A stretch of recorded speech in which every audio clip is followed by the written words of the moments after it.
What's going on, everyone? In today's episode, we are transitioning out of summer and into fall. We're officially into fall gardening. As you can tell, weather's gotten colder and we're in low 60 weather right now, which is perfect weather for growing a lot of cold weather crops.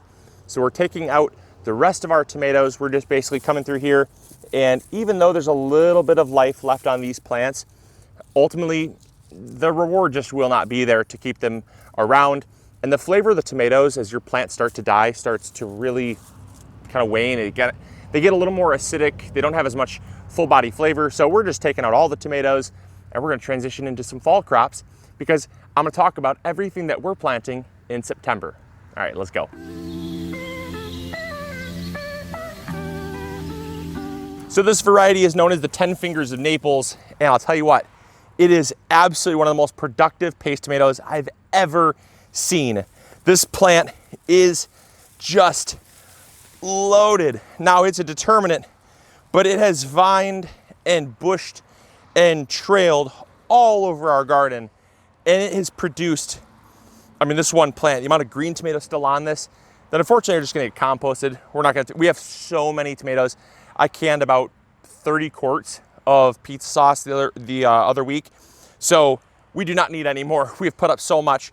So I'm just gonna compost the rest here, but each plant probably has, I would say a minimum of 400 to 500 tomatoes. It's just unbelievable. So the first crop that we're actually gonna transition into is some brassicas. We're actually gonna put quite a few cabbage, broccoli, cauliflower in this bed right here because one of the things that we struggle with in the spring is growing our brassicas because it gets so warm so fast that oftentimes they go to seed.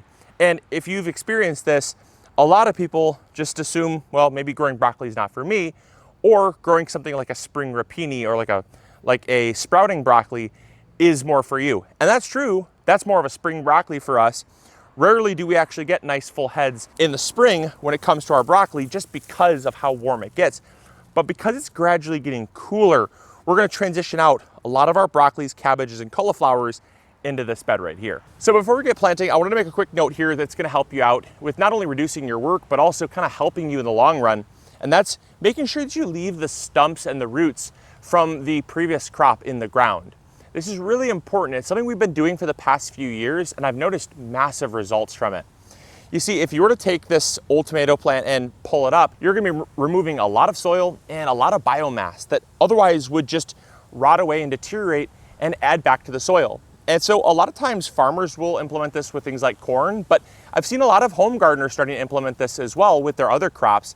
And so regardless of what we do, like when we harvested our broccoli from the spring, we just left the bottoms right in the soil. They've broken down. You can't even tell that they were there. They've completely been broken down by the worms and soil microbes. And so we're gonna do the same thing with our tomatoes. And that way it's just gonna give back to our soil that much more and also help to keep the structure of our soil. Because when you pull out a lot of roots, it can tend to deflate the soil structure over time. And so because we're trying to keep this nice, fluffy, beautiful structure, that kind of helps to do that. So now that the bed is fairly cleaned, we're gonna get to planting. All right, so we're gonna start planting here some cabbage. Now, for the sake of saving time, I wanna keep this video pretty short and sweet. And because if you can't tell, I'm kind of getting over a cold. So I know that you guys really wanna just get the information to take it out in your garden to grow bigger with. And so we're going to just kind of rifle through a lot of the things that we're planting because all these things are things that we're gonna be planting in our fall garden. So I've got cabbage here. I'm gonna plant out a little block of our cabbage, spacing them out about 10 inches apart. And then just over in front of them, I'm gonna plant out another block of broccoli for broccoli plants. And then I'm gonna plant out in the block next to that, I'm gonna plant out a block of kohlrabi.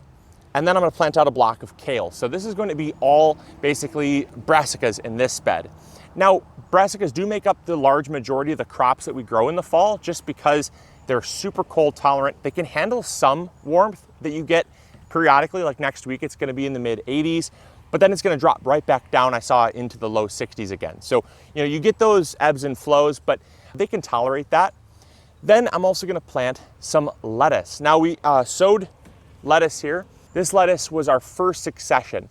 We succession sow lettuce so we don't get everything all at once. This was our very first planting. And then in about another week, we're gonna plant some more lettuce in a following subsequent row. until we get about 3 or 4 rows of lettuce planted, just because I don't like to get it all at once. It's hard to consume it all. And also, not only that, but when it kind of starts to be over harvested and starts to go bitter, I like to have kind of a nice progression of a harvest throughout the growing season. And then also we have some cucumbers. Now this one is pretty crazy. A lot of you guys have asked me, oh my gosh, you're planting cucumbers in the fall. By the way, look at those roots. Look at those roots, those are crazy. So these are pickling cucumbers. The reason why we're doing pickling cucumbers, we want to grow them for pickles. To pair with that, we're gonna be growing them up a trellis. We're gonna be pairing that with dill. Dill is a wonderful fall crop. It's fast maturing. And basically a lot of these crops are crops that can handle some cool weather, but they also mature fairly fast. Now, one thing that I will mention is that a lot of you ask, well, Luke, what can I plant? Is this an exhaustive list of everything that I can plant? The answer is no, it's not. What you have to do is you have to look at your first frost date. Your first frost date is gonna vary based on where you live. For us, it's October 20th. And from October 20th, we're counting back to today's date and seeing what we can plant. Now, that's based on the days to maturity and the days to germination. We add both those numbers up, and if you have enough days, you can grow it. It's pretty simple. But what we did is because we're growing some stuff that takes a little longer, we ended up starting them indoors. So we started like all these things we started indoors because it's a little more climate controlled, and you can get a little bit more of a head start. So we're gonna get those planted up, and then we're gonna talk about some more things. So we're gonna plant up our lettuce here. And really quick, I wanted to plug these cell packs. These are absolutely amazing. I've simply fallen in love with them. These are the Bootstrap Farmer cell packs. Now we carry them over at MIgardener.com. I would highly recommend checking them out. They're very affordable and they are super, super high quality. By far, some of the most high quality materials when it comes to just build quality that you're gonna find anywhere. They are made in the USA, which is awesome. But on top of that, these suckers, I mean, not that you have to stand on them, but I've actually done a video where I stood on these and they hold up great. And what's awesome is they're also dishwasher safe and they're root pruning. They have these little slits on the side. So your roots actually are trained to expand out rather than coil around and around and around, which can happen with traditional cell packs. So aside from the lettuce in this bed, like I said, we're also gonna plant some other leafy greens. I like to kind of plant out my beds kind of according to a theme. I just kind of find that's a little easier for me and my ADD. But we're gonna plant a lot of this out with leafy greens. So I've got some Mizuna mustard. Mustard greens are awesome for the fall. They just have this wonderful peppery, crisp flavor to them that is awesome in salads, very nutritious, but a lot of times in the spring, it just gets too warm too fast for them. We also have something that a lot of people make the mistake of planting in the summer, but it's actually more of a cool weather crop, and that is cilantro. Cilantro is a crop we always add to our fall garden as well as our spring garden, just because it is a really great flavor, but it does not like anything over about 70, 75 degrees or so. So we're throwing it in our beds right here, and then that way we can make tacos with it, but we can also throw it in salads, throw in some peanuts and make like a peanut sauce, and throw in some green onions and some red bell pepper that's still coming from the garden, make kind of like a Thai-inspired salad. That is awesome. One of our more favorite salads. Throw in some edamame in there, toss it up with some cucumber. Oh, it's so, so good. So tie that into the cucumbers that we're growing in the fall. But then also, we're gonna be planting a lot of other things later in September that we don't yet really wanna plant right now. It's just too warm for it. So things like spinach, peas, a lot of your radishes, your very fast maturing, but really heat sensitive stuff. Spinach does not like anything over about 60, 65 degrees. So we're throwing that in probably in the next 2 to 3 weeks. At the very tail end of September, that's gonna go in the ground. We want the nighttime temperatures to be dipping into about low to mid 40s. And then we want the daytime temperatures to not be exceeding about 65 degrees. So that's gonna be happening later in September. Also in late September, we're not doing this right now, but we're gonna start talking about planting garlic. If you haven't yet got garlic, go head over to MIgardener.com and join the wait list. That is usually something that you start thinking about right around late September to early October. you want to get that in the ground. You want it in the ground about 30 to 40 days before your first frost date. That's the ideal time. So go check out MIgardener.com, join the wait list. If it's in stock, great, you're watching it post, but we don't have it in stock yet because it's still in the curing process from our farmers. So that's another crop that is wonderful for September, just not right now. And then also things like peas. Peas make a wonderful fall crop. Those are gonna go in the ground in about a week from now. So it's still too warm, obviously, for those as well. But those are just some ideas of crops that we're planting in the fall. The final crop that I know you guys are gonna think is absolutely crazy, but one that we have so much success with is zucchini.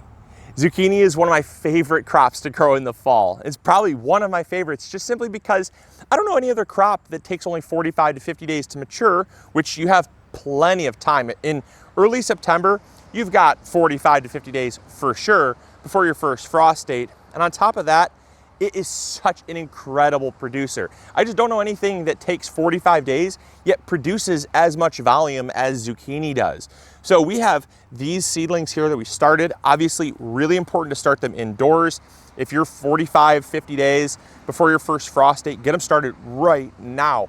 You may not get a harvest, it may be too close, but worst that's gonna happen is you're gonna learn and you're gonna start them a little sooner next year. But definitely give them a shot. But we have here some zucchinis that we started from seed just about two and a half weeks ago. And check out how beautiful these are. These things are absolutely huge.